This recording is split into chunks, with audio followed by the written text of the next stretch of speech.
Sudah selesai tapi sidang masih terus berlangsung. Kita beralih ke informasi lainnya. Gubernur DKI Jakarta Joko Widodo hari ini menerima kedatangan Menteri Luar Negeri Jepang Fumio Kishida di Gedung Balai Kota. Kedatangan Menlu Jepang ini disambut langsung oleh Gubernur DKI Jakarta Joko Widodo. Keduanya kemudian melakukan pertemuan tertutup. Pertemuan membahas beberapa hal, diantaranya tentang upaya mempererat hubungan bilateral, terutama dalam hal-hal yang berkaitan dengan supremasi hukum laut. Dan hal ini karena Jepang dan Indonesia memiliki banyak persamaan terkait persoalan kelautan. Hal lain yang juga dibahas adalah soal investasi dan kerjasama infrastruktur antara Indonesia dengan Jepang.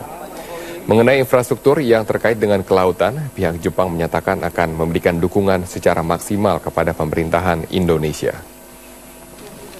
Supremasi hukum yang berada di laut ini lebih diperkuat karena Jepang juga mempunyai masalah yang sama, kita juga mempunyai masalah yang sama yang besar. Yang kedua, yang berkaitan, saya yang menyampaikan, yang berkaitan dengan investasi. Saya sampaikan yang berkaitan dengan infrastruktur ini sangat dibutuhkan oleh negara kita. Presiden terpilih Joko Widodo hingga saat ini masih dalam tahap menghitung proporsi kabinet pemerintahannya, termasuk pembentukan kementerian baru, peleburan kementerian, serta penyesuaian kebutuhan posisi wakil menteri. Presiden terpilih Joko Widodo menyatakan tim transisi masih menghitung proporsi kabinet pemerintahannya. Porsi itu diantaranya yakni membentuk kementerian baru, menghapus kementerian, atau melebur satu kementerian. Jokowi mengatakan lembaga kementerian harus disesuaikan dengan visi misi dan fokus pemerintah. Misalnya apabila pemerintah ingin fokus pada pengelolaan hasil laut, maka harus ada Kementerian Maritim dan Infrastruktur Kemaritiman. Baru proses. Tadi ada wacana ke sana. Iya, baru proses penggodokan. Dipisahkan dari ini DKP. Ya, tentu saja kita kalau pengen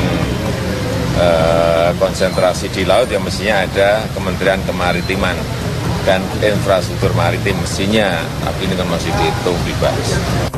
Terkait perampingan kabinet, Jokowi menyatakan bisa saja dilakukan, menyesuaikan dengan kebutuhan. Posisi wakil menteri juga harus disesuaikan dengan kebutuhan tiap kementerian. Sebab dengan adanya posisi wakil menteri bisa membebankan anggaran. Tergantung beban di setiap kementerian, karena setiap kementerian beda-beda. Tetapi nanti larinya kepada beban anggaran.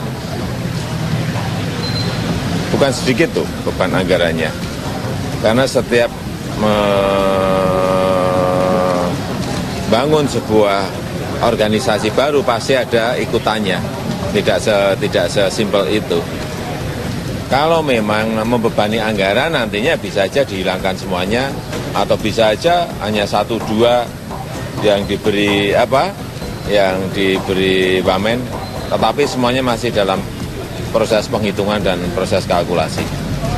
Jokowi menegaskan mengenai langkah kabinet akan dibahas lebih lanjut usai tim transisi merancang kelembagaan, prioritas program, dan persiapan transisi untuk menyambungkan pemerintahan Presiden SBY. Dari Jakarta, Priska Niken, Gilang Kelana, Metro TV.